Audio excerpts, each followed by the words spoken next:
नमस्कार दोस्तों, जेबी study point के यूट्यूब चैनल में आपका बहुत बहुत हार्दिक स्वागत और अभिनंदन करता हूं। तो यूपीएचईएससी असिस्टेंट प्रोफेसर का ये हिस्ट्री क्लास 3 है और हमारा उद्देश्य है अब की बार यूपीएचएससी पार। तो फ्रेंड्स, अभी तक आपने हमारी 2 क्लास देखी, आपने बहुत सपोर्ट किया, प्यार मोहब्बत किया, कुछ स्टूडेंट ने कोर्स भी ज्वाइन किया। ठीक है, तो आइए आज हम अपनी तीसरी क्लास को करते हैं। यूपीएचएससी हिस्ट्री असिस्टेंट प्रोफेसर, ये थ्योरी क्लास 3 है। टॉपिक का नाम है मोहम्मद गौरी और उसके आक्रमण। क्योंकि दोस्तों हमने इस्लाम का उदय पढ़ लिया, ठीक है, कासिम पढ़ लिया, गजनवी पढ़ लिया, अब पढ़ेंगे मोहम्मद गौरी को। ठीक है, क्योंकि इसके बाद ही भारत में इस्लामी राज्य कायम हो जाता है। ठीक है, तो फ्रेंड्स, अगर आप हमारे चैनल पर नए हैं और आपने अभी तक हमारा चैनल सब्सक्राइब नहीं किया है तो प्लीज़ सब्सक्राइब कर लीजिएगा। उसके पास में जो बेल आइकन है उसको प्रेस कर लीजिएगा, जिससे कि आने वाली नई वीडियो का नोटिफिकेशन पहले मिल सके। वीडियो को लाइक और शेयर ज़रूर कीजिएगा। अगर किसी को हमारा कोर्स ज्वाइन करना है तो जेबी स्टडी पॉइंट के ऐप को डाउनलोड कीजिएगा और अपने जो यूपीएचएससी का कोर्स है उसको ज्वाइन कर लीजिएगा। दोस्तों, जो कोर्स प्राइस है वो यूपीएचएससी असिस्टेंट प्रोफेसर का 3000 रुपये का कोर्स है। ठीक है, 3000 रुपये का कोर्स है। साथ में 2 बुक जो है आपको फ्री दी जाएंगी प्रैक्टिस सेट की। ठीक है, मिडेवल और मॉडर्न की। ये हमारी कुछ प्रैक्टिस सेट की बुक हैं।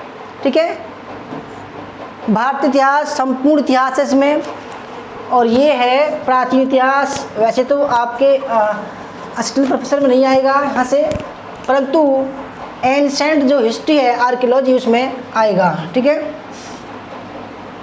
तो फ्रेंड्स, मोहम्मद गौरी कहाँ का था? ठीक है, उसका वंश कौन सा था? उसने भारत पर आक्रमण करने का क्यों सोचा? क्यों वो भारत पर आक्रमण करने को आया? क्या वो गजनवी की तरह हमारे देश में, भारत में लूटमार करने आया था? तो ऐसे कुछ सवाल हैं जिसकी मोहम्मद गौरी की पृष्ठभूमि में सहायक होते हैं। ठीक है, तो सबसे पहले उसकी जानेंगे, जो गौरी था उसका साम्राज्य कौन सा था, वह कहाँ से आया था, ठीक है, उसका उद्देश्य क्या था, तभी मोहम्मद गौरी पर आएंगे, उसका इतिहास पढ़ेंगे। ठीक है, और फिर उसके दोस्तों आक्रमण को हम पढ़ेंगे। मोहम्मद गौरी, ठीक है, मोहम्मद गौरी के आक्रमण और तुर्क राज्य की स्थापना होती है इसके बाद में भारत में। ठीक है, मोहम्मद गौरी। तो फ्रेंड देखो, कुछ मोहम्मद गौरी के महत्वपूर्ण आक्रमण हुए जिनसे सवाल आते हैं, जैसे कि अनिलवाड़ा का आक्रमण, पंजाब पर आक्रमण क्यों हुआ, ठीक है, तराइन का प्रथम युद्ध कब हुआ, तराइन का दूसरा युद्ध कब हुआ, ठीक है, और कन्नौज की विजय, कन्नौज या चंदावर। ठीक है, ये कुछ महत्वपूर्ण विजय थी उसकी। वैसे तो उसने बहुत सारी विजय की, सबका उल्लेख करेंगे, परंतु कुछ महत्वपूर्ण विजय थी। ठीक है, तो फ्रेंड देखो, सबसे पहले बात करते हैं कि भाई गौर जो प्रदेश था वो वाकई में कहाँ था। ठीक है, अब देखो ये भारत का नक्शा है। ठीक है, ये भारत का नक्शा है। तो देखो दोस्तों, उस समय मोहम्मद गौरी जब भारत पर आक्रमण करता है उस समय का ये नक्शा है। उस समय देखो चौहान वंश यहाँ पर थे। ठीक है, अजमेर, कन्नौज में गढ़वाल वंश थे, जयचंद था। ठीक है, और चालुक्य भीमदत्त यहाँ पर था। ठीक है, उसी समय यहाँ पर कौन था? गजनी था। ठीक है, यहाँ था गौर प्रदेश। अब ये यहाँ से इस तरह से आता है। ठीक है, और इन सबको जो है हराकर चला जाता है और इन सब का जो प्रदेश है उसका प्रतिनिधि कुतुबुद्दीन ऐबक को बना जाता है। ठीक है, तो इसके समय में बहुत महत्वपूर्ण घटनाएं घटी जिसके द्वारा हमारे देश भारत में इस्लामिक राज्य की स्थापना होती है। कब होती है?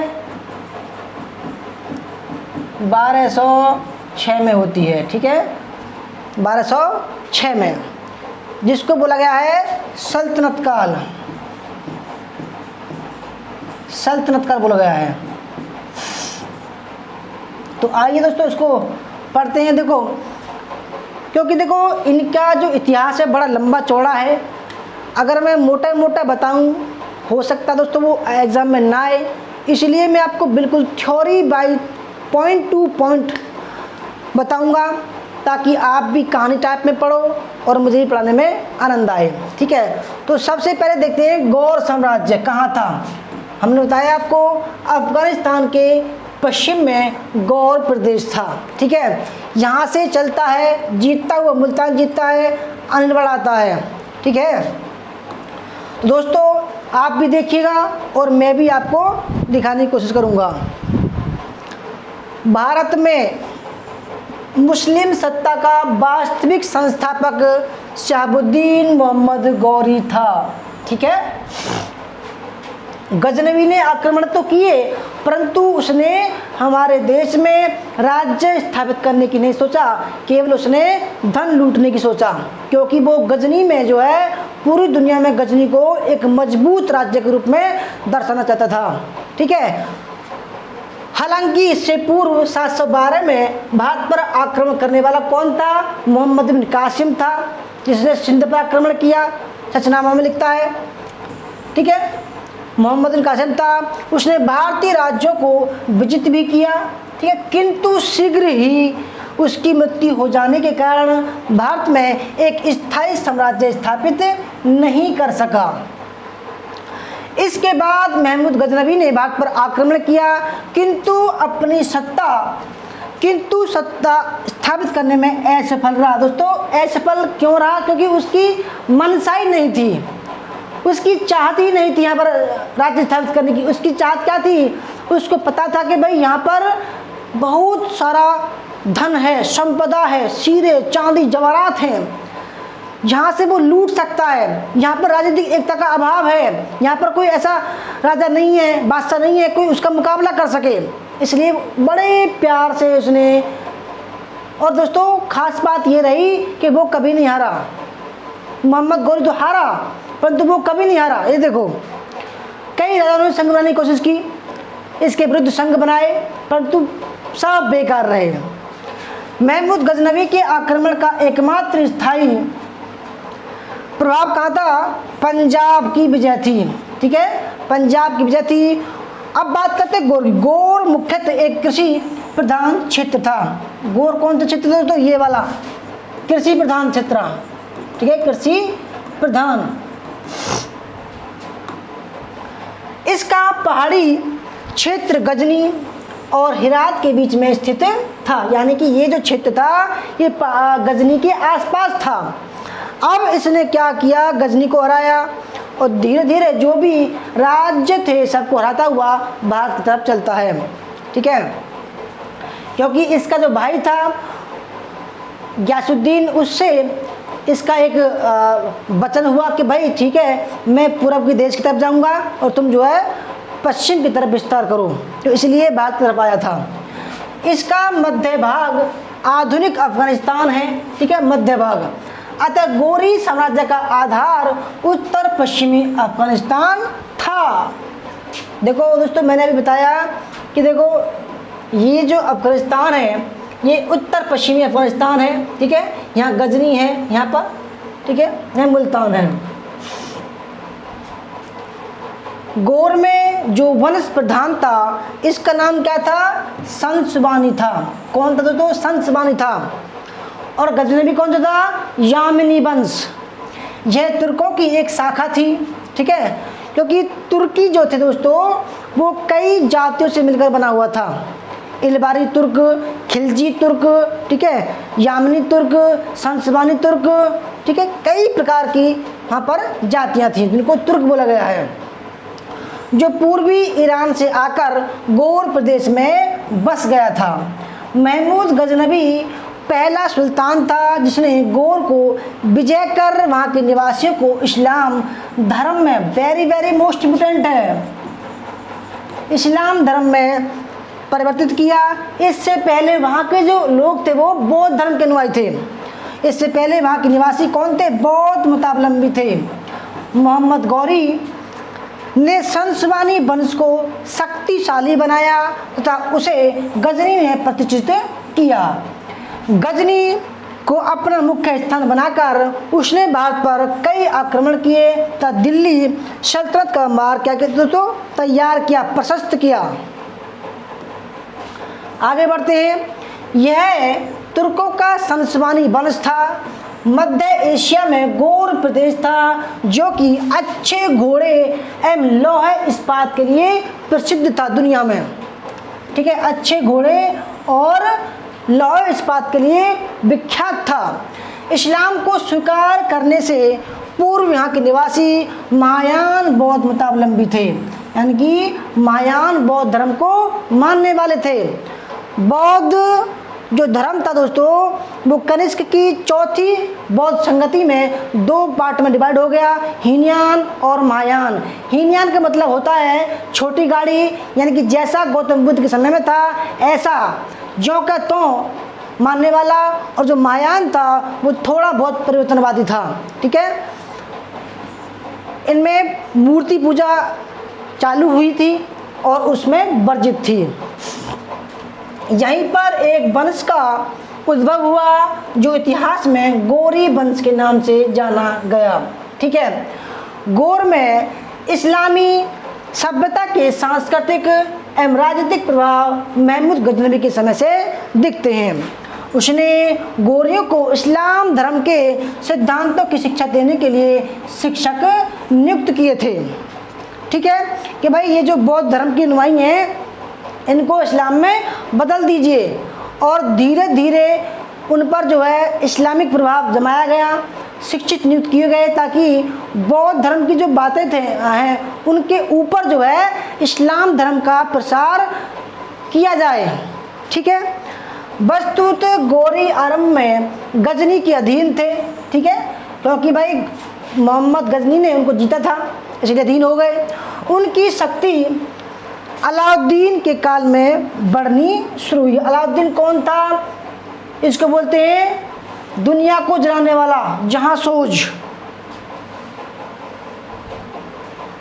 अलाउद्दीन ने महमूद गजनबी की कब्र को छोड़कर गजनी वंश के सभी शासकों की कब्रों को खुदवाकर, यानी कि पहले दफनाते थे, उसने निकलवाकर और इनको जो है जला दिया, ठीक है, उसकी राख को हवा में उड़ा दिया, खुदवाकर उनकी हड्डियों को हवा में फैला दिया। अलाउद्दीन ने गजनी को 7 दिनों तक जलाया। अलाउद्दीन हसन ने गजनी को 7 दिनों तक जलाया। इसी कारण से जहांसोज दुनिया को जलाने वाला वर्ड बर्नर कहते हैं। याद रखिएगा दोस्तों, कई बार एग्जाम में आ चुका है कि दुनिया को जलाने वाला कौन था, तो अलाउद्दीन हसन था। उसके पश्चात उसका चचेरा भाई ग्यासुद्दीन 1163 ईस्वी में गौर का शासक बना। ये कौन था? ये मोहम्मद गौरी का बड़ा भाई था। ग्यासुद्दीन का छोटा भाई शहाबुद्दीन था। कौन था? शहाबुद्दीन। इसलिए मोहम्मद गौरी का पूरा नाम था शहाबुद्दीन मोहम्मद गौरी, जिसने 1173 में गजनी जीता था, ठीक है।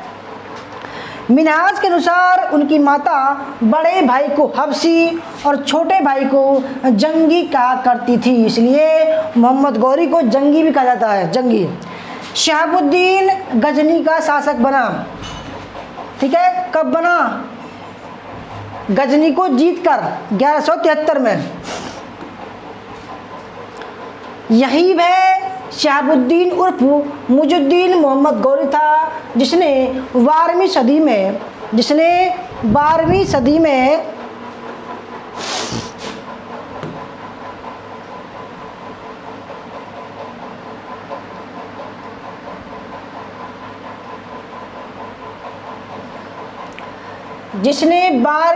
भारत पर आक्रमण किया।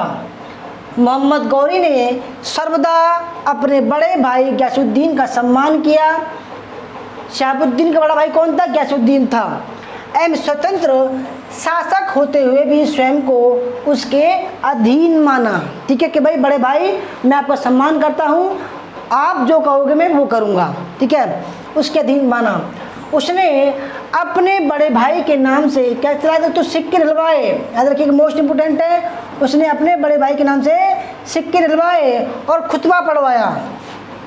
वह अपने भाई की आज्ञा के बिना कभी किसी अभियान पर नहीं गया, कभी किसी से आक्रमण नहीं किया।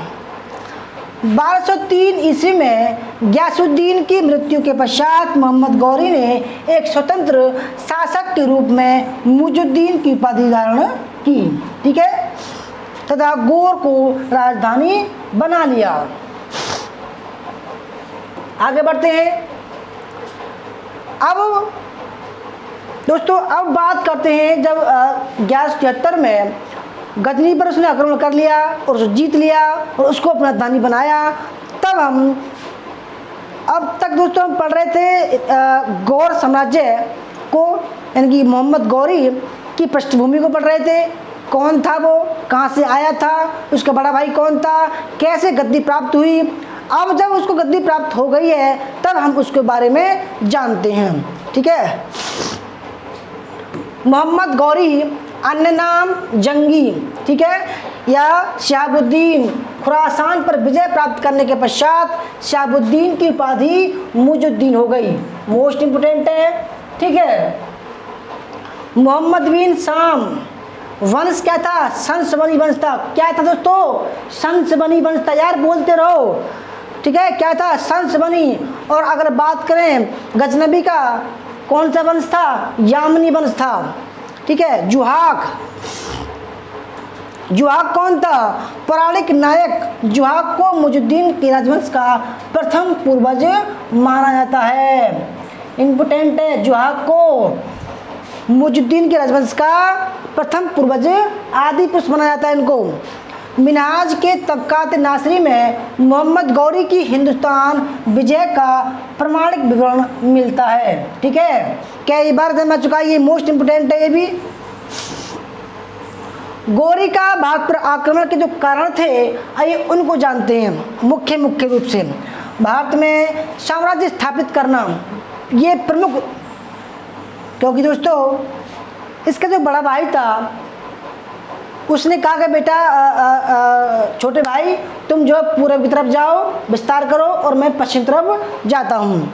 ठीक है, तो कारण क्या था? भारत में साम्राज्य स्थापित करना, पंजाब को जीतना, जो कि गजनी वंश के, जो गजनी वंश था, मोहम्मद गजनबी था, उसका जो एकमात्र विजय हुई वहाँ पर, स्थायी विजय हुई, वो पंजाब पर हुई। अच्छा दोस्तों, जब इसने पूरे गजनी साम्राज्य पर अधिकार कर लिया मोहम्मद गौरी ने, तो बचा क्या? पंजाब बचा। ठीक है, पंजाब भारत में था तो भारत पर आक्रमण करना लाजिमी था। तो गजनी वंश के खुसरो मलिक के अधीन था उस समय।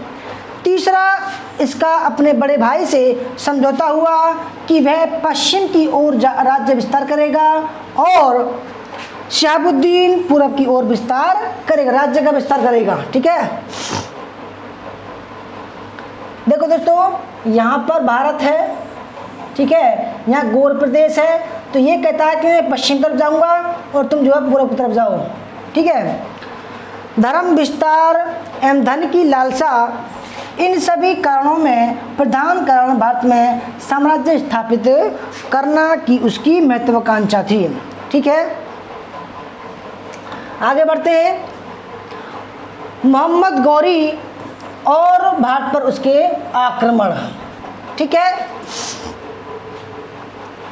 दोस्तों, मोहम्मद गौरी के भारत पर आक्रमण के क्या कारण थे? मुख्य दो कारण थे। अभी हमने पढ़ा, अब विस्तार से पढ़ते हैं। पहला क्या था? गजनी पर संसवानी वंश का अधिकार हो गया था। ठीक है। 1173 में जब गजनी पर मोहम्मद गौरी ने अधिकार कर लिया तो गजनी वंश पर भी अधिकार हो गया। किंतु ख्वारिज्म एक राज्य था जो गजनी के आसपास था, तो ख्वारिज्मों की शक्ति का विरोध करना उनके लिए संभव नहीं था। ख्वारिज्म शासकों ने गौर वंश के पश्चिम की ओर राज्य विस्तार को रोक दिया था, ठीक है, क्योंकि ये पश्चिमी की तरफ था।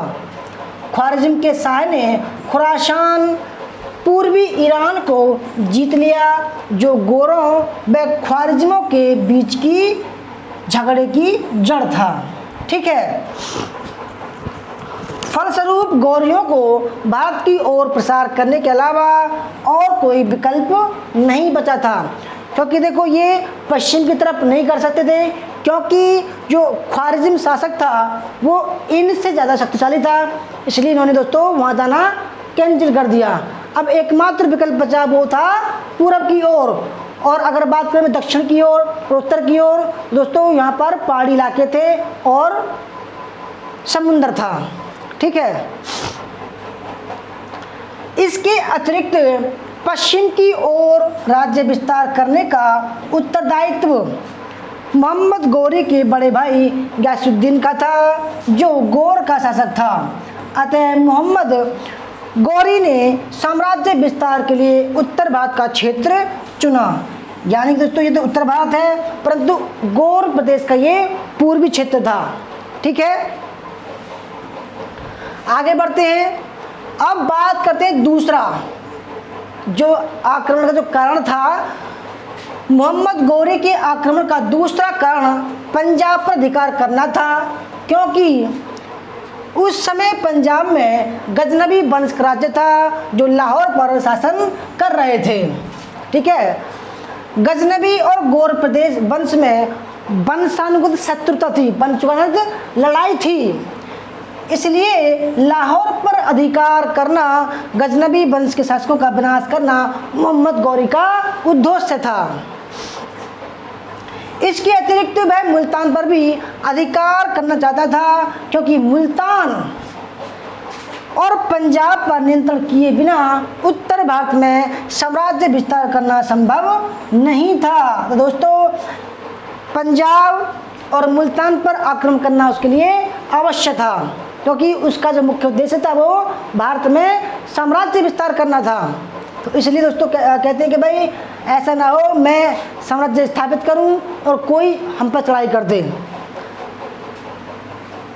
तो मोहम्मद गौरी के आक्रमण के समय भारत की दशा थी वो क्या थी, आइए उसका थोड़ा वर्णन करते हैं दोस्तों। देखो अलबरूनी भी कहता है कि भाई जब गजनबी के आक्रमण हुए भारत में राजनीतिक एकता के अभाव था, जाति व्यवस्था मजबूत थी, ठीक है, कट्टर थी। तो जब मोहम्मद गौरी ने आक्रमण किया तब दशा कैसी थी। भारत पर 3 आक्रमण हुए। प्रथम आक्रमण 712 ईस्वी में मीर कासिम द्वारा, तत्पश्चात 127 में महमूद गजनवी द्वारा, व तीसरा आक्रमण 1175 में मोहम्मद गौरी द्वारा किया गया। इन आक्रमणों का कोपभंज झेलने के बाद भी भारतीय शासक कुछ भी नहीं सीखे, ठीक है, और ना ही सीखने का प्रयास किया। मोहम्मद गौरी के आक्रमण के समय भी भारत की कंडीशन कैसी थी, वैसी ही थी जो मीर कासिम के और मोहम्मद गौरी के गजनवी के समय में थी। यानी कि उन्होंने कुछ भी बदलाव नहीं किया कि भाई ऐसा ना हो कोई आए 2 चाटे मार कर चले जाए, कोई आए 2 चाटे मार कर हम पे चले जाए। दोस्तों उन्होंने कुछ भी नहीं सीखा कि भाई हम हार क्यों रहे हैं, हमारे हारने का कारण क्या है, कुछ भी नहीं सीखा, क्योंकि वो आपस में लड़ाई करते रहते थे। उनमें राजनीतिक एकता का अभाव था, जाति व्यवस्था कूट कूट कर समाई हुई थी उनमें। केंद्रीय सत्ता का अभाव था। केंद्रीय सत्ता के अभाव के कारण भारत के छोटे छोटे राज्यों में विभक्त था उस समय, ठीक है, जिसके शासक स्वयं में स्वतंत्र थे। उनमें राज्य विस्तार की प्रतिस्पर्धा एवं वंशानुगत झगड़ों के कारण युद्ध होते रहते थे। ठीक है, उस समय कुछ राजपूत राजवंश निश्चित रूप से शक्तिशाली थे, किंतु वे अपनी शक्ति का उपयोग आक्रमणकारियों के बजाय एक दूसरे को नष्ट करने में लगे रहते थे। यानी कि दोस्तों, छोटा सा राज्य है, दूसरा राज्य से लड़ रहा है, उसको जीत लिया, फिर वो उससे लड़ रहा है, तो ये आपस में ही लड़ाई करते रहते थे, इसलिए केंद्रीय सत्ता नहीं थी।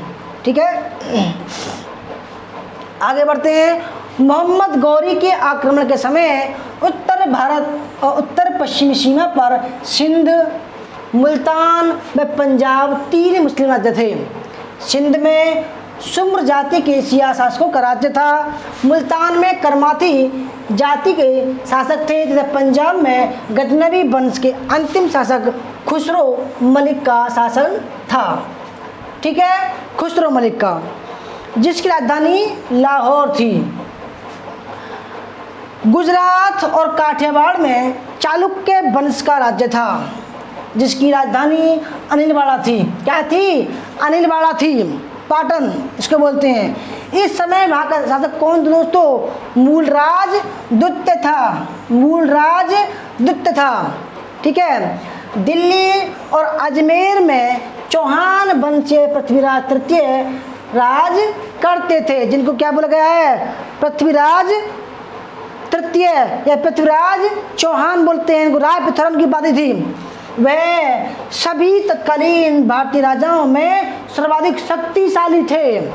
ठीक है, अत्यधिक महत्वाकांक्षी होने के कारण उसने पड़ोसी राज्यों से संघर्ष किया, यानी कि उनकी किसी से राज्य से नहीं बनती थी, सभी से शत्रुता मोल ले रखी थी इन्होंने।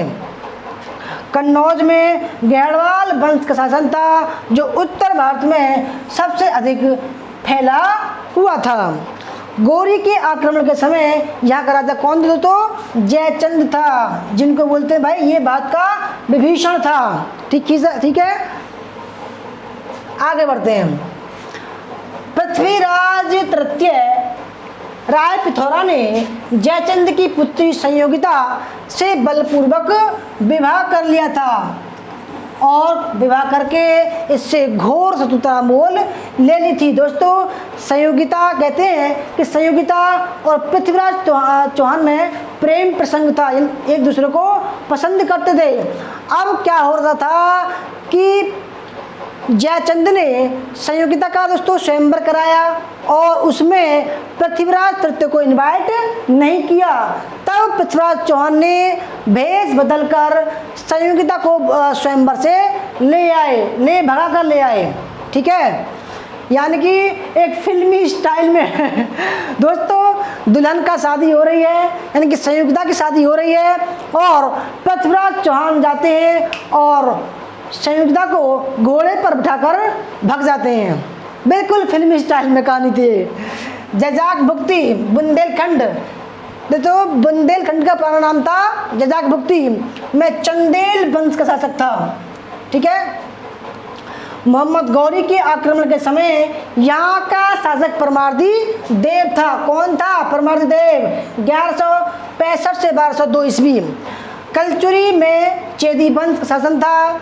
चेदी वंश के शासन कर्ण सिंह की प्रतिष्ठा को चेदी वंश के शासक कर्ण की प्रतिष्ठा को गढ़वाल सत्ता ने अत्यधिक आघात पहुंचाया था, इसलिए ये दोनों भी दोस्तों शत्रु थे। बंगाल में पाल और सेन वंश का राज्य था जो अपनी पतनावस्था में थे, क्योंकि दोस्तों पाल जो वंश था वो 750 ईस्वी में गोपाल के शासन से स्थापित होता है। ठीक है, अब मोहम्मद गौरी के काल तक आते आते ये पतन की अवस्था में दोनों पहुंच गए। ठीक है, सैन वंश का शासन था जो अपनी पतन की अवस्था में था। इस प्रकार यह स्पष्ट है कि भारतीयों की आंतरिक स्थिति बिखरी हुई थी। कोई भी राजवंश तुर्कों को रोकने में सक्षम नहीं था, क्योंकि आपस में दोस्तों गुत्थामारी लड़ाई होती रहती थी इनों में। ठीक है, तत्कालीन समाज में कोई परिवर्तन नहीं हुआ। ठीक है, जैसा कासिम के समय था ऐसा ही गजनवी के समय था और ऐसा ही गौरी के समय था। महमूद गजनवी के आक्रमण के समय की सामाजिक स्थिति दयनीय थी। ठीक है, कुछ प्रमुख युद्ध, अनिलवाड़ा, पंजाब, तराइन, द्वितीय युद्ध, कन्नौज का युद्ध। ठीक है, आगे बढ़ते हैं। मोहम्मद गौरी के आक्रमण की बात करते हैं। भाई कौन कौन से इसने आक्रमण किए थे उनका जिक्र करते हैं। तो पहला आक्रमण, ये कई बार जब मैं चुका है कि पहला आक्रमण कहाँ किया था? मुल्तान पर किया था। मोस्ट इंपोर्टेंट है, पहला आक्रमण कहाँ किया था? मुल्तान में किया था। अपने भारत अभियान के तहत मोहम्मद गौरी ने सर्वप्रथम 1175 में मुल्तान पर आक्रमण किया था। वेरी वेरी मोस्ट इंपोर्टेंट है, ये याद रखिएगा। गोमल दर्रे से प्रवेश किया। दोस्तों देखो, मैंने जब पिछली क्लास बताई थी उसमें कहा था कि महमूद गजनवी ने खैबर दर्रे से प्रवेश किया भारत में, और गौरी ने गोमल दर्रे से। गौरी गोमल, गजनवी खैबर। तो गोमल दर्रे से होकर डेरा इस्माइल खां होते हुए सिंध पहुंचने का मार्ग उस समय का सबसे प्रचलित मार्ग था। मोहम्मद गौरी ने इसी मार्ग से सिंध पर आक्रमण किया। गौरी से पहले के आक्रमण भी इसी मार्ग से हुए थे। मोहम्मद गौरी के आक्रमण के समय मुल्तान पर दोस्तों कौन किसका शासन था? करमाथियों का शासन था। करमाथी जाति का शासन था। गौरी ने सरलता से उन्हें पराजित कर दिया और मुल्तान जीत लिया। मुल्तान पर अधिकार के बाद उसने उच्च और निचले सिंध को भी जीत लिया। दोस्तों देखो, क्या क्लास अच्छी लग रही है? अच्छी लग रही है तो लाइक कीजिएगा, शेयर कीजिएगा। ठीक है, बहुत शानदार क्लास है। एक एक सवाल बड़ा कीमती है। दूसरा ऑप्शन, अनिलवाड़ा या नाहरवाड़ा पाटन का युद्ध। मुल्तान व सिंध को जीतने के बाद गौरी 1178-79 में दक्षिण राजपूताना होते हुए अनिलवाड़ा पाटन पर आक्रमण करने लगे। उस समय गुजरात पर चालुक्य वंशी शासक मूलराज द्वितीय का शासन था। किसका शासन था? मूलराज द्वितीय का शासन था। उसका भाई भीम सेकंड अपनी विधवा सायसी माँ नायिका देवी, ये इंपोर्टेंट है, आ चुका एग्जाम में। ठीक है, उसका भाई भीम द्वितीय अपनी विधवा सायसी माँ नायिका देवी के नेतृत्व में आबू पर्वत पर के निकट कायदरा नामक स्थान पर गौरी का मुकाबला किया और गौरी को हरा दिया। कितनी बेहतरीन बात दोस्तों ये। ठीक है, कायदरा नामक स्थान पर गौरी का मुकाबला। गौरी की सेना पूर्ण रूप से पराजित हुई। गौरी किसी प्रकार गुजरात से अपनी पराजित सेना सहित भाग गया। यह गौरी की भारत में पहली पराजय थी। दोस्तों यहाँ इतना अंतर है कि गौरी की कई बार हार हुई, गजनवी एक बार भी नहीं हारा। ठीक है, यह गौरी की भारत में पहली पराजय थी। भारतीय नरेशों में मूलराज द्वितीय प्रथम शासक था जिसने गौरी को सर्वप्रथम हराया था। आगे बढ़ते हैं। पेशावर, तीसरा आक्रमण है पेशावर। मूलराज द्वितीय से पराजित होने के बाद गौरी ने अपने आक्रमण का मार्ग बदल दिया। उसने पंजाब के मार्ग से भारत में प्रवेश करने का निश्चय किया। ठीक है, 1179 में उसने पेशावर, जो पंजाब के शासक के अधीन था, पर आक्रमण कर दिया और उस पर अधिकार कर लिया। 2 वर्ष बाद 1181-82 में वह लाहौर की ओर बढ़ा। उस समय वहाँ गजनवी वंश का अंतिम शासक खुसरो मलिक का शासन था। दोस्तों याद रखिएगा, मोस्ट इम्पोर्टेंट है। ठीक है, युद्ध के बजाय उसने बहुमूल्य भेंटें तथा अपने एक पुत्र को बंधक के रूप में देकर अपनी जान बचाई। ठीक है, 1182 में गौरी ने देवल के विरुद्ध कूच किया। देवल बंदरगाह सिंध के आसपास। ठीक है, समस्त तटवर्ती प्रदेश पर विजय प्राप्त कर ली गई। सुमरा शासकों ने उसकी अधीनता स्वीकार कर ली गई। 1184-85 में गौरी की सेना ने पूर्ण लाहौर की ओर कूच किया तथा समस्त प्रदेश अपने अधीन कर लिया और नष्ट कर दिया। गजनी वापस जाते समय गौरी सियालकोट के दुर्ग पर अधिकार कर चुका था और वहां रक्षक सेना की व्यवस्था करने का आदेश दिया। हसैन बिन खरमेल को दुर्ग का अधिकारी नियुक्त किया गया। ये भी आ चुका एग्जाम में, मोस्ट इंपोर्टेंट है। आगे बढ़ते हैं। खुसरो मलिक अपनी राजधानी के निकट गोरियों की इस संगठन को अपने लिए खतरा समझा। ठीक है, खुसरो मलिक ने उसने खोखर जनजातियों से संधि कर ली और उनकी सहायता से सियालकोट को घेर लिया। दोस्तों, ये खतरनाक जनजाति थी। कौन सी भला? खोखर जनजाति बहुत ही खतरनाक थी। इसने गजनबी को तंग किया और गौरी को भी तंग किया, किंतु यह घेरा उसके लिए कठिन सिद्ध हुआ। 1186 में भारत में गजनबी सत्ता के अंतिम अवशेष नष्ट कर दिए गए और गौरी पूर्ण लाहौर पर आक्रमण कर दिया। जम्मू के शासक राजा चक्रदेव ने खुसरो मलिक के विरुद्ध लाहौर पर आक्रमण करने के लिए गौरी को प्रोत्साहित किया था, क्योंकि खुसरो मलिक में राजा चंद्रदेव में शत्रुता थी। इसने भी भैया बहुत बड़े हाथ उठाया। किसने? चक्रदेव ने। ठीक है, खुसरो मलिक बिना किसी युद्ध के ही संधि वार्ता करने लगा। वह गौरी से भेंट करने के लिए दुर्ग से बाहर जैसे ही निकला, उसे बंदी बनाकर गर्जिस्तान में बलाखान नामक स्थान पर भेज दिया गया। वहाँ कुछ समय पश्चात 1192 में उसकी हत्या कर दी गई। इस प्रकार लाहौर पर गौरियों का पूर्ण सत्ता स्थापित हो गई। अली करमज, ये इम्पोर्टेंट है। अली करमज जो गौरी के सिपा सलाहकार व बली थे, लाहौर में नियुक्त किए गए। न्याय का प्रबंध सिराजुद्दीन, किसमें दोस्तों? सिराजुद्दीन को सौंपा गया। ये इम्पोर्टेंट है। ठीक है, सौंपा गया। अब बात करते हैं तराइन का प्रथम युद्ध, जब पृथ्वीराज ने गौरी को 80 मील तक खदेड़ा था। 70 या 80 मील तक तराइन का, जिसने बदला भारत का इतिहास।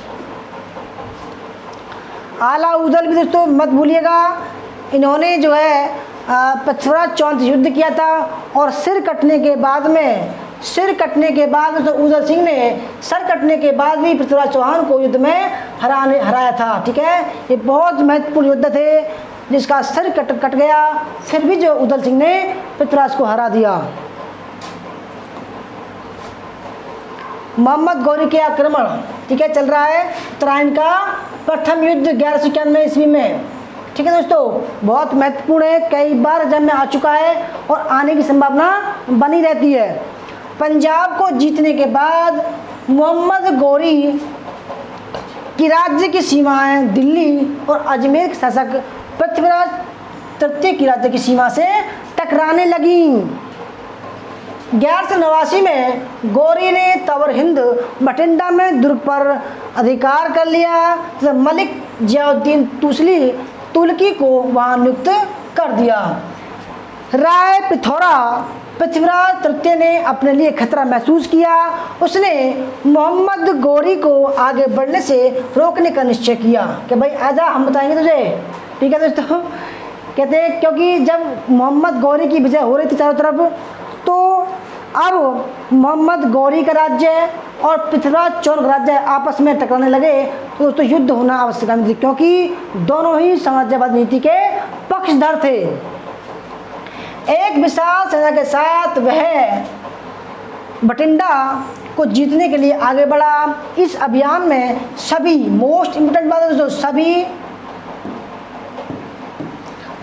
सभी राजपूत राजाओं ने, ठीक है, उसकी सहायता की थी। याद रखिएगा, ये कई बार में आ चुका है। अगर आप भूल जाओ तो सभी राजपूत राजाओं ने उसको साथ दिया था, केवल जयचंद को छोड़कर। जयचंद जो कन्नौज के राठौर वंश का राजा था, इस युद्ध में शामिल नहीं हुआ। ठीक है, क्योंकि पृथ्वीराज चौहान राय पिथौरा ने उसकी बेटी लड़की का अपहरण कर उसका अपमान किया था। 1191 में बठिंडा के निकट तराइन का प्रथम युद्ध हुआ, जिसमें मोहम्मद गौरी पराजित हुआ। मोहम्मद गौरी की बात में यह दूसरी पराजय थी। गौरी को युद्ध में पराजित करने के बाद राय पिथौरा बठिंडा की ओर बढ़ा। मलिक जलालुद्दीन को 13 माह तक दुर्ग की रक्षा किया, किंतु अंत में आत्मसमर्पण उसने भी कर दिया। आगे बढ़ते हैं। तराइन का दूसरा युद्ध 1152, सही 1 साल बाद। तराइन के प्रथम युद्ध में पराजित होने के बाद गौरी गजनी लौट आया। इस पराजय से वह इतना दुखी था कि खाना पीना भी छोड़ दिया। 1 वर्ष की तैयारी के बाद वह विशाल सेना के साथ भारत की ओर कूच किया। 1192 में तराइन पहुंचा और उसी स्थान पर, दोस्तों याद करिएगा, उसी स्थान पर जहां वह 1 साल पहले हारा था, उसी स्थान पर अपना शिविर लगाया जहां 1 साल पहले उसकी हार हुई थी। उसकी सेना में गजनी के 4 प्रसिद्ध सेनानी कौन कौन से थे दोस्तों? मोस्ट इंपोर्टेंट है, खारबाग, खरमेल, इलाहे और मुकलबा। कौन कौन? खारबाग, खरमेल, इलाहे, मुकलबा थे, जो अनुभवी और दक्ष थे। इसके अतिरिक्त ताजुद्दीन एलदौज, कुवाचा और कुतुबुद्दीन ऐबक भी उसके साथ थे। दोस्तों आप ये देखो, खुद ही समझते होंगे कि एलदौज, कुवाचा और ऐबक कितने शक्तिशाली थे, इसलिए इनसे ऐबक भी डरता था। उधर पृथ्वीराज तृतीय की सेना की कमान गोविंद राय, किसके पास? गोविंद राय, खांडे राय तथा बदमसा रावल के हाथों में था। युद्ध से पहले गौरी ने पृथ्वीराज को अपनी अधीनता स्वीकार करने के लिए क्या भेजा? तो संदेश भेजा कि भाई मान जाओ, मैं अभी कह रहा हूँ, मेरी अधीनता स्वीकार कर लो। कौन कहता है दोस्तों? गौरी कहता है, जो 1 साल पहले हार गया था। संदेश भेजा, किंतु उसने कटु उत्तर के साथ प्रस्ताव अस्वीकार कर दिया। किसने? राय पिथौरा ने, पृथ्वीराज चौहान ने। 1192 ईस्वी में तराइन का दूसरा युद्ध शुरू हुआ। एक बड़ी सेना के साथ पृथ्वीराज ने गौरी का मुकाबला किया, किंतु वह गौरी की सजगता और युद्ध प्रणाली के सामने नहीं टिक सका और पराजित हो गया। गोविंद राय जो युद्ध में पृथ्वीराज तृतीय की अग्रिम दल का नेता कर रहा था, मारा गया। खांडे राय भी, जिसने 1191 में तराइन के प्रथम युद्ध में मोहम्मद गौरी को घायल किया था, वो भी मारा गया। पृथ्वीराज हताश होकर घोड़े पर बैठकर भागने लगे, किंतु वह सुरसरी आधुनिक सिरसा हरियाणा राज्य में के निकट पकड़े गए। ठीक है, और बंदी बना लिया गया। पृथ्वीराज की मृत्यु के बारे में विद्वानों ने विभिन्न मत प्रकट किया है कि चंद्रवत दाई ने के अनुसार उसे पकड़कर गजनी ले जाया गया, जहां उसने शब्दभेदी बाण से मोहम्मद गौरी की हत्या कर दी, परंतु बाद में उसे भी मार दिया गया। तत्कालीन इतिहासकार हसन निजामी ने अपनी पुस्तक ताजुल मासिर, ये इंपोर्टेंट पुस्तक है, कई बार आ चुकी है, ताजुल मासिर में लिखा है, पृथ्वीराज थर्ड को कुछ समय तक शासक बनाए रखा गया, परंतु बाद में उसे हटाकर उसके पुत्र को गद्दी पर उठा दिया गया। किंतु हसन निजामी यह का मत स्वीकार किया जाता है कि पृथ्वीराज गौरी के साथ अजमेर गया और उसने गौरी की अधीनता स्वीकार कर ली, परंतु उसने विद्रोह करने का प्रयास किया तो उसे मृत्युदंड दे दिया गया। पृथ्वीराज के कुछ सिक्कों पर उल्टी और श्री मोहम्मद शाम, वो तो मोस्ट इम्पोर्टेंट है। जब सेकंड युद्ध को जीत लिया तब पृथ्वीराज के सिक्कों पर उल्टी ओर जो है श्री मोहम्मद शाम लिखा गया, ठीक है, जिससे यह प्रमाणित होता है कि उसने गौरी की दीनता स्वीकार कर ली थी। तराइन का द्वितीय युद्ध भारत के इतिहास की एक महत्वपूर्ण घटना थी। यहीं से दोस्तों कहानी बदल गई। इसने उत्तरी भारत में तुर्कों की सत्ता की स्थापना को लगभग निश्चित कर दिया। अब कौन बचा? केवल जयचंद बचा। तराइन के विजय के तुरंत बाद गौरी ने हांसी, सरस्वती सहित समस्त शिवालिक प्रदेशों को भी जीत लिया। गौरी की अधीनता में पृथ्वीराज के पुत्र को अजमेर का शासन सौंपा गया, दिल्ली को भी जीत लिया गया। इन विजयों के बाद मोहम्मद गौरी ने, किसने दोस्तों? मोहम्मद गौरी ने कुतुबुद्दीन ऐबक को भारत में अपनी प्रतिनिधि बनाया। भारतीय जो राज्य जीते गए थे उसका प्रतिनिधि बनाया। तो उसे कोहराम, मोस्ट इम्पोर्टेंट है, आ चुका है एग्जाम में कई बार सवाल आता है कि जब पृथ्वीराज मोहम्मद गौरी ने राज्य जीत लिया भारत में, तब उस राज्य का प्रतिनिधि कौन बनाया? कुतुबुद्दीन ऐबक बनाया। और उसे कहाँ की जागीर दी गई? कोहराम की। ठीक है, कहाँ नियुक्त किया गया? कोहराम में नियुक्त किया गया उसको, और वह वापस गजनी चला गया। कोहराम ऐबक का मुख्यालय था। ठीक है दोस्तों, कोहराम ऐबक का मुख्यालय था, वहीं से वह विजित प्रदेशों की देखरेख करता था। गौरी के वापस जाने के बाद कुछ समय पश्चात विभिन्न प्रदेशों में क्या हो गए? विद्रोह हो गए। अजमेर व दिल्ली में विद्रोह हुए। ऐबक ने इन विद्रोह का दमन कर इन स्थानों को अपनी प्रत्यक्ष अधीनता में ले लिया। कुछ समय पश्चात अजमेर में पृथ्वीराज तृतीय का भाई हरिराम ने 1193 में पुनः विद्रोह किया, परंतु उसको भी हरा दिया गया। ऐबक इसका सामना करने के लिए बढ़ा। हरिराम प्रतिकूल कंडीशन देखकर रणथंभौर से हट गया। उसने अजमेर भी त्याग दिया। अंत में उसने सफलता की सारी आशाएं छोड़ दी तो जौहर कर आत्महत्या कर ली। जौहर मतलब आग में जल गया दोस्तों अपनी पत्नी के साथ में। इसके बाद ऐबक ने राजपूताना में तुर्क सत्ता के प्रशासनिक पुनर्गठन का निश्चय किया। मुस्लिम अधिकारियों को अजमेर में नियुक्त किया। पृथ्वीराज तृतीय के पुत्र को दुर्ग अधिकारी बना दिया गया और रणथंभौर भेज दिया गया। अजमेर के तुर्क सत्ता को उखाड़ने का एकमात्र प्रयास मेड़ राजपूतों ने भी किया था। तो मेड़ एक जनजाति थी, मेड़ राजपूतों ने भी किया, किंतु ऐबक ने इनके विरुद्ध विद्रोह को दबा दिया।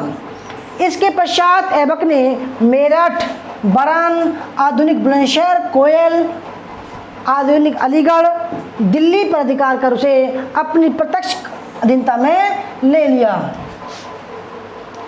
अब बात करते हैं चंदावर का युद्ध 1197 में मोहम्मद गौरी और जयचंद के बीच। जयचंद कौन था? वही दोस्तों जो जिसकी लड़की को पृथ्वीराज चौहान भागकर ले गया था। ठीक है, कन्नौज का शासक, कन्नौज का शासक। ठीक है, चंदावर का युद्ध बोलते हैं 1194 में। कन्नौज चंदावर का युद्ध 1194 ईस्वी में।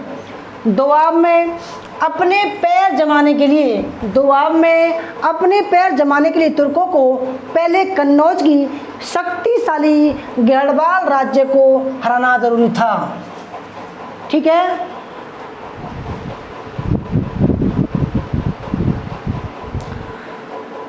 थोड़ा सा पानी पी लेते हैं दोस्तों, बोलते बोलते थक गया।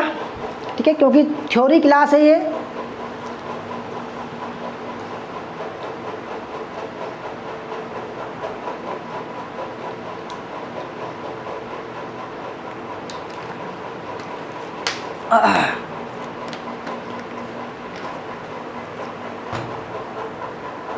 आइए, दोआब में, गंगा यमुना के बीच का जो क्षेत्र है दोआब बोलते हैं, दोआब में अपने पैर जमाने के लिए तुर्कों को पहले कन्नौज की शक्तिशाली गैड़बाल, क्योंकि जो जयचंद था वो गैड़बाल वंश का राजा था, गैड़बाल राज्य को हराना जरूरी था। गौरी ने कन्नौज की महत्ता को महसूस किया, गौरी ने कन्नौज की महत्ता को महसूस किया। 50,000 अश्वारोही के साथ वह कन्नौज और बनारस की ओर कूच किया। उस समय कन्नौज पर गैड़बाल वंशीय शासक जयचंद्र का शासन था। दोस्तों कन्नौज वही कन्नौज है, इस पर त्रिपक्षीय युद्ध हुआ था। किस किस का? पाल, प्रतिहार और राष्ट्रकूटों का। ठीक है, उस समय कन्नौज पर गैड़बाल वंशीय शासक जयचंद्र का शासन था। कन्नौज और इटावा के बीच चंदावर नामक स्थान पर, याद रखिएगा, कन्नौज और इटावा के बीच चंदावर नामक स्थान पर दोनों के मध्य युद्ध हुआ। युद्ध के दौरान जयचंद के आंख में तीर लगा। ठीक है दोस्तों, मुख्य इंपोर्टेंट बात है ये, क्या लगा? जयचंद की आंखों में तीर लग गया, वह हाथी से वहीं पर गिर गया। ठीक है, उसकी सेना का मनोबल टूट गया और वे रणभूमि से भाग गए। भागो भाई भागो, हमारा राजा घायल हो गए, मर गए राजा। जयचंद पराजित हुआ और मारा गया। इसके बाद गौरी असनी के किले को लूट लिया, जहां जयचंद ने अपना कोष जो है जमा कर रखा था। जयचंद के सभी प्रमुख स्थानों पर अधिकार कर लिया गया। आगे बढ़ते हुए उसने बनारस को भी लूट लिया। बनारस में कई मंदिरों को लूटा और नष्ट कर दिया। उनके स्थान पर उसने क्या बनवाई दोस्तों? मस्जिद बनवाई। क्या बनवाई? मस्जिद बनवाई। यद्यपि समस्त गैड़बाल राज्य पर अधिकार नहीं किया जा सका, गैड़बालों के अनेक महत्वपूर्ण केंद्र अब भी स्वतंत्र रहे। फिर भी गौरी द्वारा तराइन में चंदावर की विजय ने भारत में तुर्की राज्य की दोस्तों क्या रख दी? बुनियाद रख दी, नींव खड़ी कर दी। 1195-96 का गौरी का अभियान। 1195-96 में गौरी पुनः भारत आया। इस बार उसने बयाना पर आक्रमण किया, जो यादव के भट्टी राजपूत कुमारपाल के अधीन था। कुमारपाल भागकर थानागिरी के दुर्ग में छिप गया, तो अंत में आत्मसमर्पण कर दिया कि ले बाबूजी ठीक है, हम तुम्हारे अधीन हैं, हम हार गए। ठीक है, थनकर तथा विजय मंदिर गढ़ प्रतिकार के बाद गौरी ने वहां का दायित्व बहाउद्दीन तुगलिल को सौंप दिया। इसके बाद वह ग्वालियर की ओर कूच किया और वहां का राजा परिहार वंशीय सुलक्षण पाल था। कौन था? सुलक्षण पाल था। उसने गौरी के आधिपत्य स्वीकार कर लिया। ग्वालियर का दायित्व भी बहाउद्दीन तुगलिल को सौंप दिया गया। दोस्तों आप देख पा रहे हैं कौन कौन राजा थे, किस किस वंश के थे।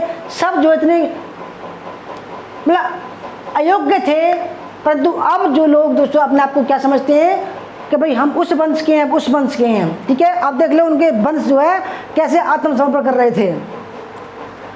ये है दोस्तों भारत। अब इनके जो वंशज हैं वो कहते हैं हम राष्ट्र प्रेमी हैं, हम राष्ट्रभक्त हैं। देखो इसके बाद कुछ वर्षों तक मोहम्मद गौरी मध्य एशिया में तुर्कों के साथ युद्ध में व्यस्त रहे। उसकी अनुपस्थिति में कुतुबुद्दीन ऐबक ने उसके कार्यों का प्रबंध किया। ऐबक को एक बार पूर्ण राजस्थान के मेड़ों के विरुद्ध का सामना करना पड़ा। मेड़ों ने दोस्तों, मेड़ एक जाति थी जो राजपूत थे, वो थोड़े मरने मारने पर को नहीं घबराते थे, ठीक है, बड़े कड़क थे। तो मेड़ों ने राजस्थान के चौहानों व गुजरात के चालुक्यों की सहायता से तुर्कों को राजस्थान से निकालने का प्रयास किया, किंतु कुतुबुद्दीन ऐबक ने सफलतापूर्वक इस विद्रोह को भी दबा दिया। इस समस्या के समाधान के बाद ऐबक अनिलवाड़ा पहुंचा, ठीक है। और गुजरात पर आक्रमण कर दिया।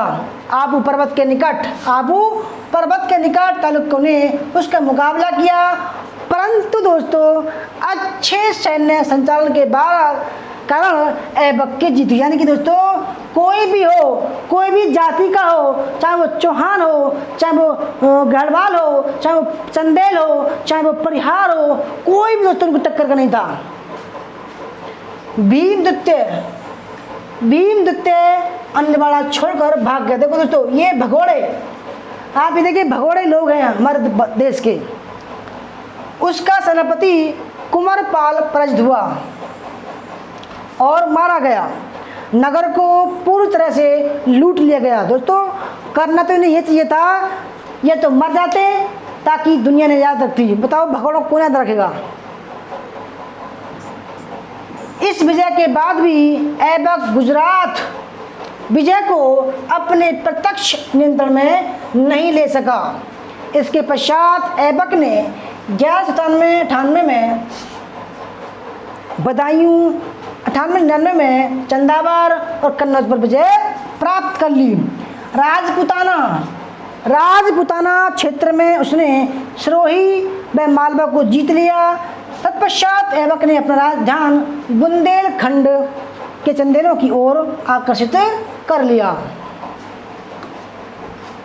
आगे बढ़ते हैं बुंदेलखंड। ठीक है, तो दोस्तों अब बुंदेलखंड की ओर उनका ध्यान जाता है।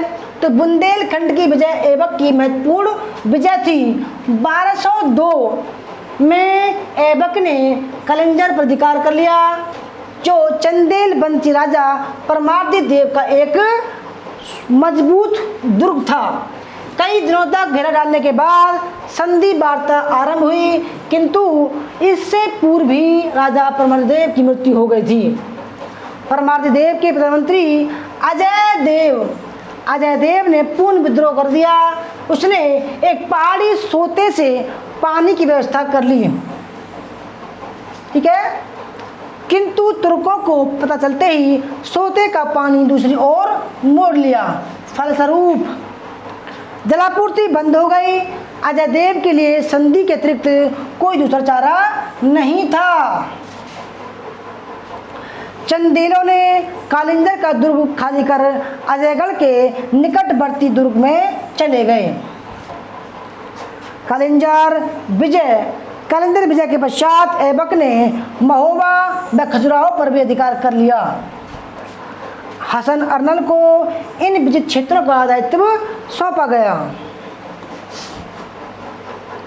अब बात करते हैं बिहार विजय की।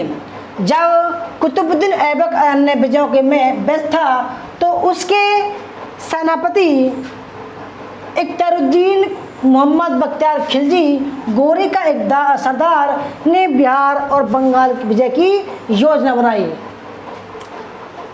दोस्तों कई सवाल आते हैं, ध्यान रखना। 1202 में कब दोस्तों 1202 में उसने बिहार की राजधानी उदंतपुर पर आक्रमण किया, जहां का राजा इंदुमन भीरू था। कौन था? इंदुमन भीरू था, जो बिना युद्ध के भाग गया। ये देखो कैसे भगोड़े यार, मेरे समझ में नहीं आता यार। बख्तियार खिलजी ने वहां के बौद्ध विहारों को लूटा तथा भिक्षुओं का कत्ल कर दिया।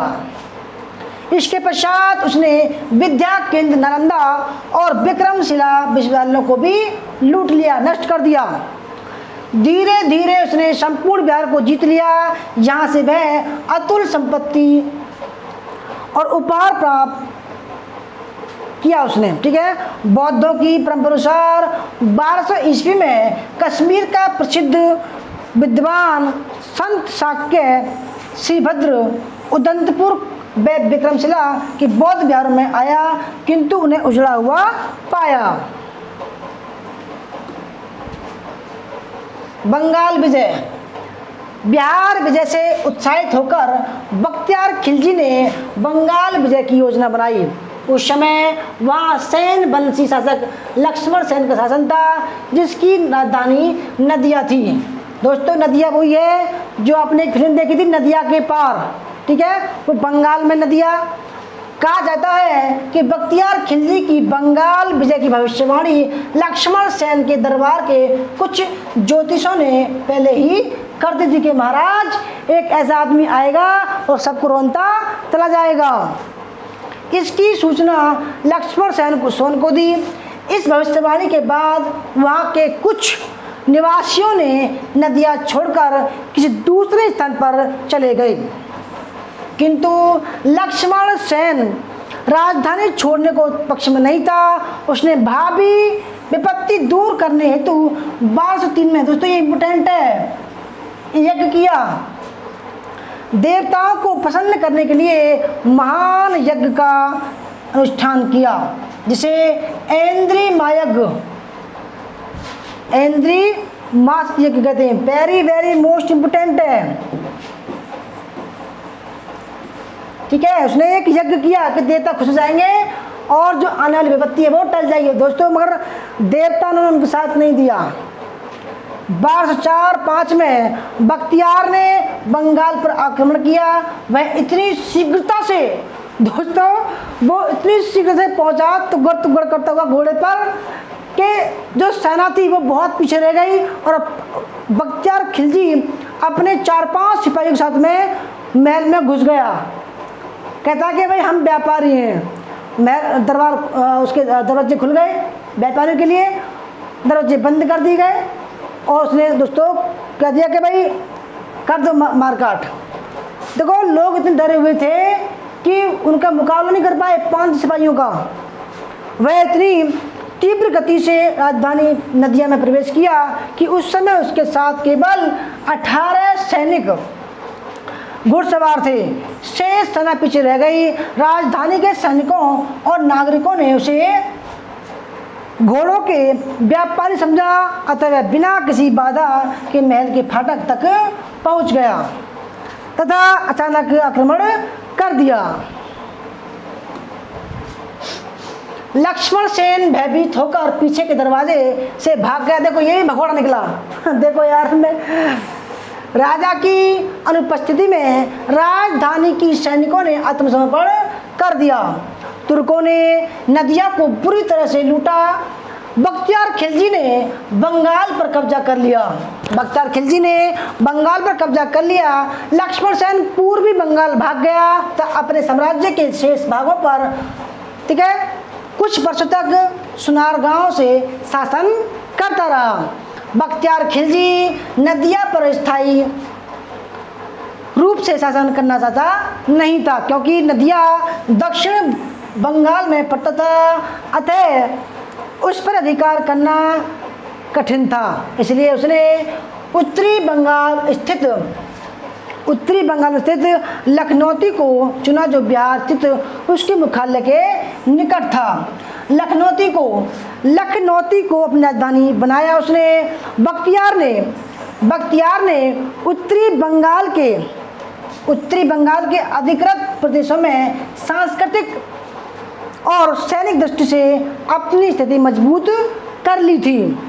उन क्षेत्रों में अनेक मस्जिदें बनवाई, मदरसे बनवाए और खानकाएं बनवाई संतों के लिए। और लखनऊ वीरभूमि जिले में एक नगर देवकोट में सैनिक चौकियां स्थापित की तथा मुजुद्दीन के नाम से खुतबा पढ़ा गया। कौन था मुजुद्दीन मोहम्मद गौरी था। आगे बढ़ते हैं।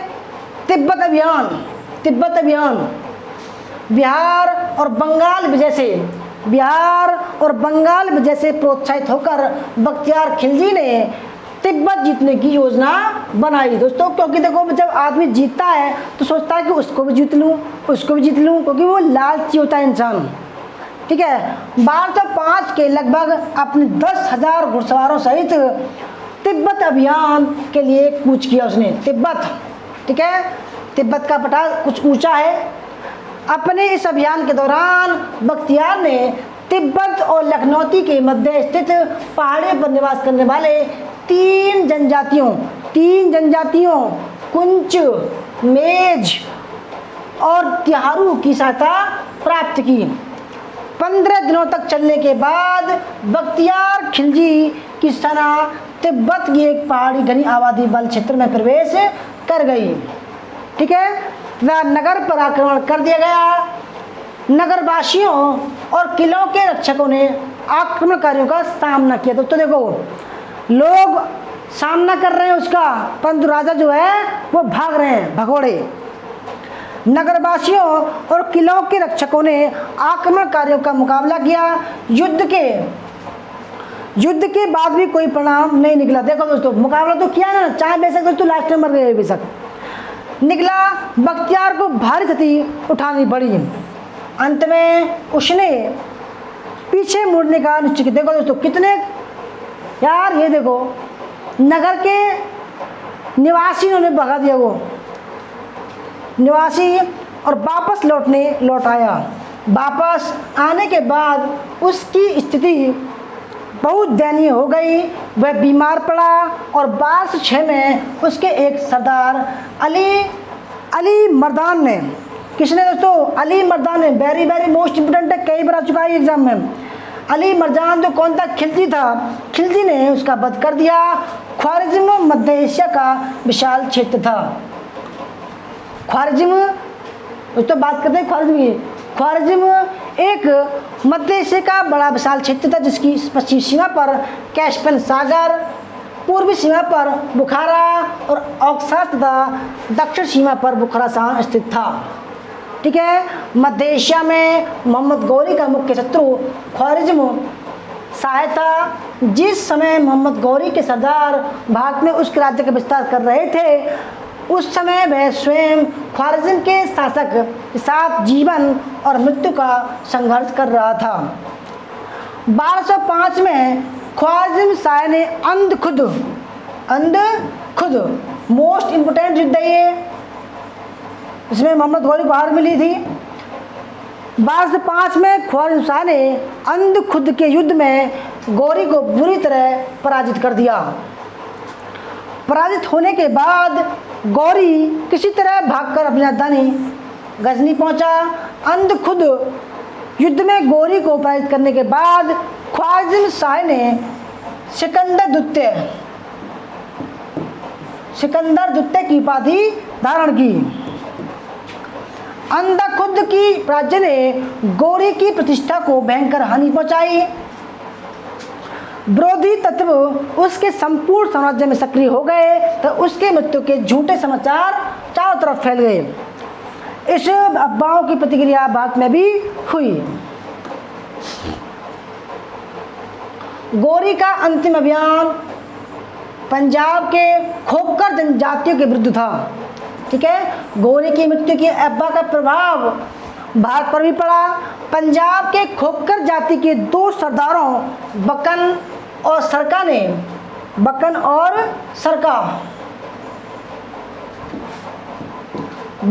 सरका ने समस्त प्रदेश में विप्लव आरंभ कर दिया तथा लाहौर पर अधिकार करने की योजना बनाई। वे लाहौर और गजनी के बीच संचार उन्होंने काट दिया। इस कारण 1205 ईस्वी में गौरी पूर्ण भारत आया। झेलम नदी के बीच खोखरों से उसका मुकाबला हुआ। खोखर वीरता से लड़े किंतु पराजित हुए और उनका दमन कर दिया गया। खोखरों के दमन के बाद गौरी लाहौर पहुंचा। वहां व्यवस्था स्थापित कर ऐबक को दिल्ली जाने की अनुमति देकर गजनी के लिए प्रस्थान कर दिया। मार्ग में सिंधु नदी, दोस्तों इंपोर्टेंट है ये, उसकी मृत्यु होती है पर मार्ग में सिंधु नदी के किनारे दमयक, कहां पर? दमयक नामक स्थान पर कुछ समय के लिए अपना शिविर लगाया। जिस समय मोहम्मद गौरी संध्याकालीन नमाज पढ़ रहा था, ठीक है, नमाज पढ़ रहा था, तभी क्या हुआ, कुछ व्यक्ति अचानक उसके शिविर में आए और 15 मार्च 1206 को उसकी हत्या कर दी तथा गौरी की विजयी सेना को एक शव यात्रा का रूप दे दिया, क्योंकि दोस्तों वो अपनी राजधानी जा रहा था। मोहम्मद गौरी के शव को गजनी लाया गया और यहीं दफनाया गया। मोहम्मद गौरी का कोई पुत्र नहीं था। उसकी मृत्यु के बाद उसका भतीजा महमूद उसका उत्तराधिकारी बन गया, किंतु महमूद अधिक दिनों तक जीवित नहीं रहा। उसकी मृत्यु के बाद ख्वारिज़्म शासकों ने गौरी के मध्य एशिया के अधिकांश भाग पर अधिकार कर लिया। कुछ समय तक गौरी का एक दास ताजुद्दीन एल्दौज, ठीक है, ताजुद्दीन एल्दौज ने गजनी पर अपना अधिकार रखा, किंतु ख्वारिज़्मों ने वहाँ से उसे निकालकर भगा दिया और संपूर्ण मध्य एशिया पर अधिकार कर लिया। ऐसी स्थिति में कुतुबुद्दीन ऐबक गौरी के भारतीय जीते हुए क्षेत्रों को सुरक्षा करने में लगा रहा तथा अंत में गुलाम वंश की इसने स्थापना कर ली। अब बात करते हैं मोहम्मद गौरी का चरित्र और मूल्यांकन, ठीक है। मोहम्मद गौरी का चरित्र और मूल्यांकन की बात करते हैं। दोस्तों थोड़ा सा पानी और पी लूँ, फिर जो है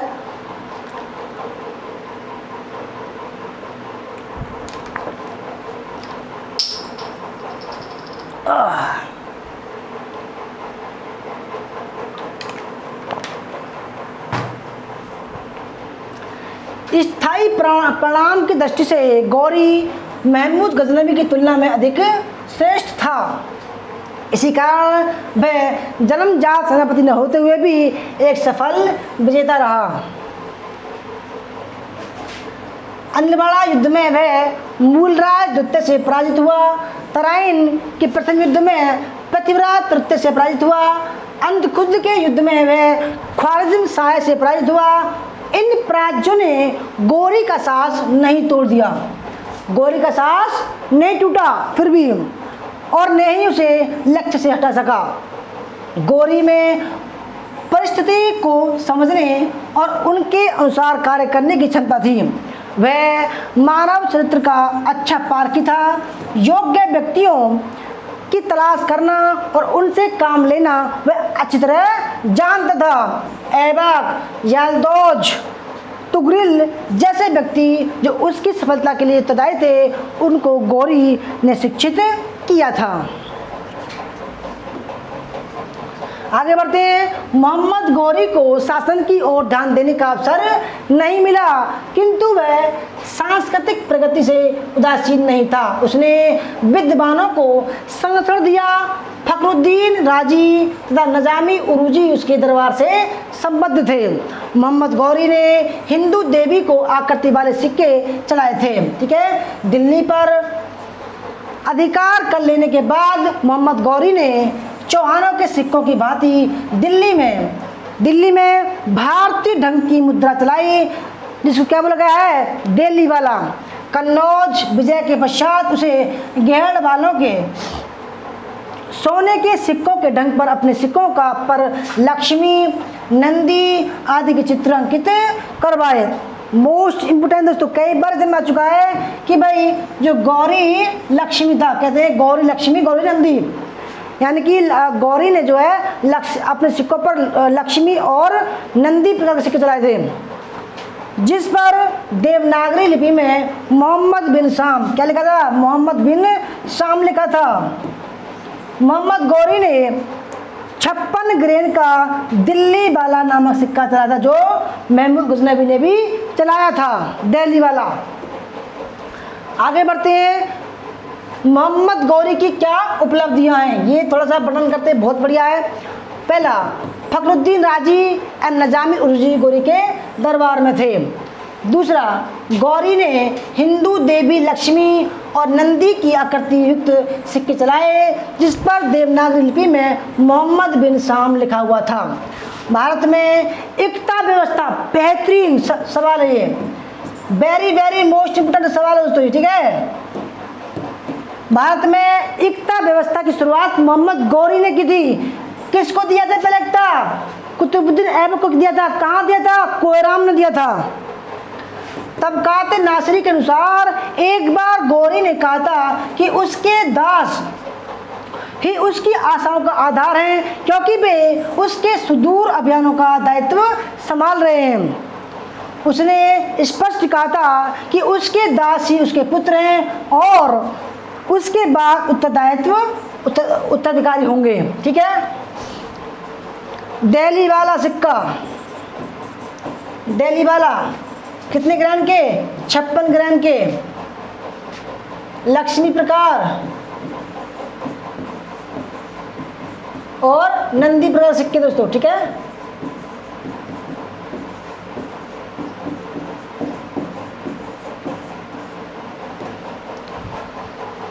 उसकी मृत्यु किसकी? मोहम्मद गौरी की मृत्यु होती है। कैसे होती है? मोहम्मद गौरी की सिंधु नदी के तट पर दमयक नामक स्थान पर शाम की नमाज पढ़ते समय किसी ने 15 मार्च 1206 को हत्या कर दी।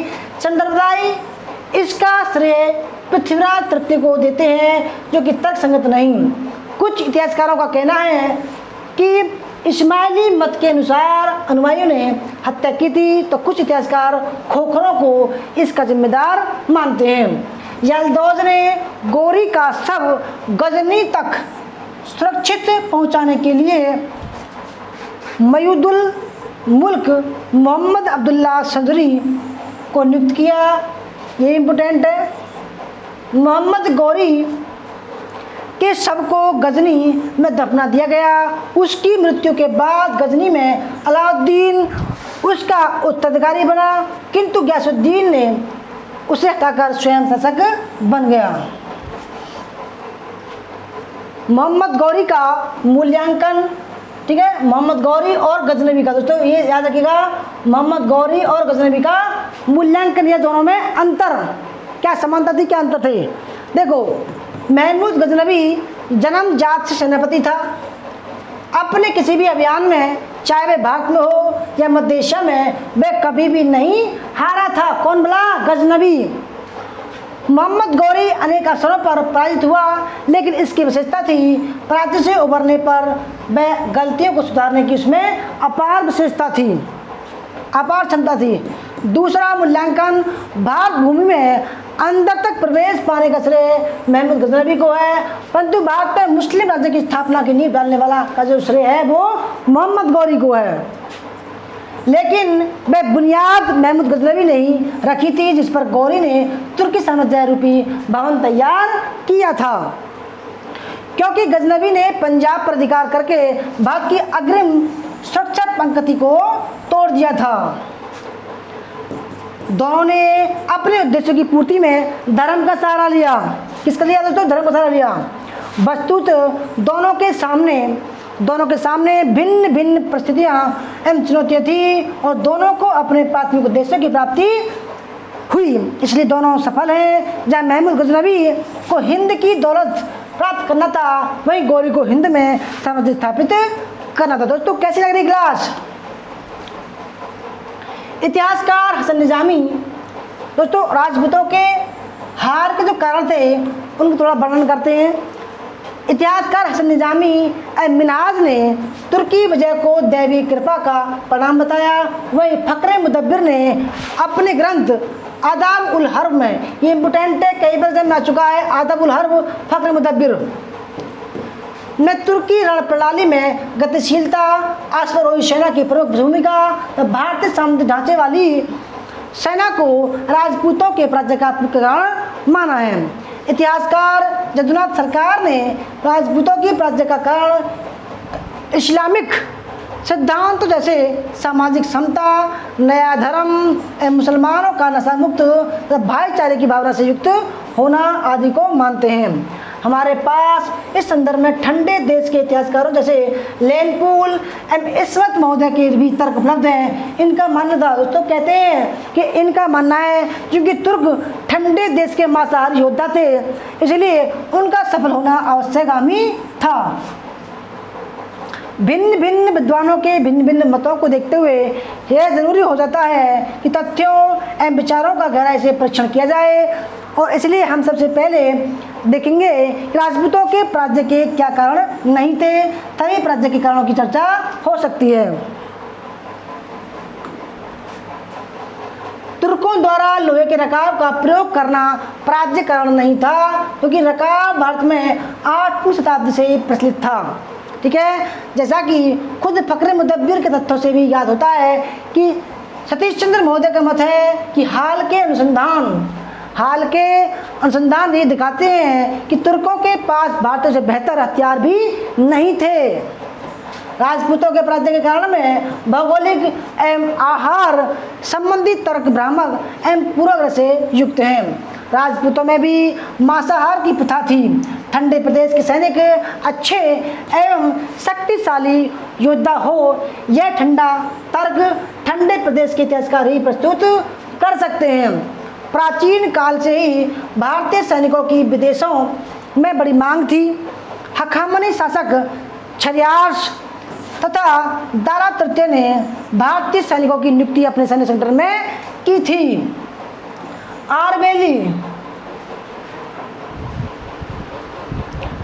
आरबेली के युद्ध में सिकंदर के विरुद्ध लड़ते हुए दारा तृतीय ने भारतीय सैनिकों को विशेष रूप से मंगाया था। कहने का सार है कि भारतीय सैनिक किसी भी प्रवृत्ति के थे, भारतीय सैनिक भी योद्धा प्रवृत्ति के थे और वीरता में तुर्कों से कम नहीं थे। इस मत की पुष्टि इससे भी हो जाती है कि स्वयं महमूद गजनवी एवं उसके उत्तराधिकारी मसूद दोनों ने अपने बहुजातीय सेना में हिंदुओं की नियुक्ति की थी, जिसमें तिलक और शिवेंद्र राय दोनों प्रमुख थे। इस्लाम धर्म की भूमिका को भी बहुत बड़ा कराकर दिखाया नहीं देखा जाना चाहिए। यदि मुसलमान अल्लाह एवं कुरान के नाम पर ऊर्जा ग्रहण कर सकते हैं करके रण क्षेत्र में उतरते थे, तो राजपूत भी काली और भैरव के नाम से युद्ध को कीड़ा समझकर प्रस्तुत करते थे। फिर अगर इस्लाम धर्म की तुर्कों की विजय में भूमिका होती तो मोहम्मद गौरी भारत में 2 बार क्यों हारा। भारत में व्याप्त जाति प्रथा को भी अतिरंजित करके नहीं देखा जाना चाहिए, क्योंकि तुर्क एवं राजपूत दोनों समाज विभाजित थे। यहीं पर इसकी भी चर्चा कर देना तार्किक होगा कि भारत में कभी भी जाति प्रथा ने निम्न जातियों को सेना में शामिल होने से नहीं रोका। खुद कौटिल्य ने भी प्राचीन काल में ही शूद्रों की सेना में भर्ती होने का अधिकार दिया था। यही कारण है कि आकार एवं मानव संसाधन की दृष्टि से राजपूत सेना तुर्क सेना से बड़ी होती थी। दूसरे, भाईचारे की भावना से तुर्क विजेता कभी ओतप्रोत नहीं थे। खुद बलबन का भी कथन है कि मैं अफरासियाब का वंशज हूँ और जब भी मैं निम्न कुल में जन्मे किसी व्यक्ति को देखता हूँ तो मेरे दोस्तों नथुने फूलने लगते हैं और मेरा हाथ जो है म्यान पर जाता है, ठीक है, तलवार पर चला जाता है। लेकिन यह भी महत्वपूर्ण है कि हमें यह स्वीकार करने में कोई आपत्ति नहीं होनी चाहिए, राजपूतों की तुलना में तुर्कों में सामाजिक बंधनों की सजावट ढीली थी। तुर्कों में सामाजिक भेदभाव उतना जटिल और गंभीर नहीं था जितना हिंदू समाज में था। भारतीय समाज में पृथकतावादी प्रवृत्तियों का प्रसार था। लोग अपने छोटे छोटे क्षेत्र को अपना देश मानते थे। समाज में कली वर्ज्य सिद्धांत विदेश यात्रा वर्जित थी, जिसके कारण बाहरी देशों के नवीन ज्ञान से भारतीय समाज वंचित था। सतीश चंद्र के अनुसार यही कारण है कि भारतीयों के बीच से विदेशियों का अध्ययन करने वाला कोई अल्परुण नहीं निकला। बौद्धिक रूप से तथा ज्ञान विज्ञान के क्षेत्र में भारत पिछड़ रहा था। अब यहाँ यह प्रश्न उठता है कि आखिर राजपूतों की पराजय के मूल कारण क्या थे। तो इसका जवाब ABM हबीबुल्लाह महोदय देते हैं कि गौरी की सफलता को किसी तात्कालिक घटनाक्रम में नहीं खोजना चाहिए, अपितु यह एक ऐसी दीर्घकालीन प्रक्रिया का परिणाम थी जो समूची 12वीं सदी में जारी रही। सतीश चंद्र महोदय के अनुसार वस्तुतः हिंदुस्तान में सिंधु से बाहर पैर जमाने की टोही गतिविधियां महमूद गजनवी के कर्ज के एक सदी पूर्व से ही शुरू हो गई थी। फिर महमूद गजनवी ने अफगानिस्तान एवं पंजाब पर अधिकार करके भारत की बाहरी पंक्ति को तोड़ दिया था। यहीं से भारत को सामरिक दृष्टि से बचाव नीति रक्षात्मक रवैया अपनाने पर विवश होना पड़ा। वास्तव में हार की पटकथा तो यहीं से शुरू हो गई, 1192 में जाकर समाप्त होती है। काबुल, जाबुल और जमींदार अर्थात हलमंद नदी के आसपास का क्षेत्र से अल हिंद कहा जाता था 9वीं सदी के ही तुर्कों की कब्जे में आ गए।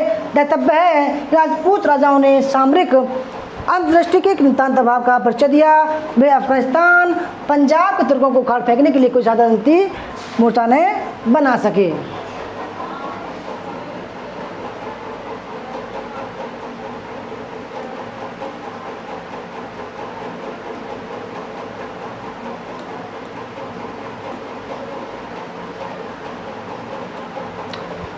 राजपूत सैन्य ढांचे पर नजर डालें तो यह सैन्य संगठन और नेतृत्व की दृष्टि से हीन था।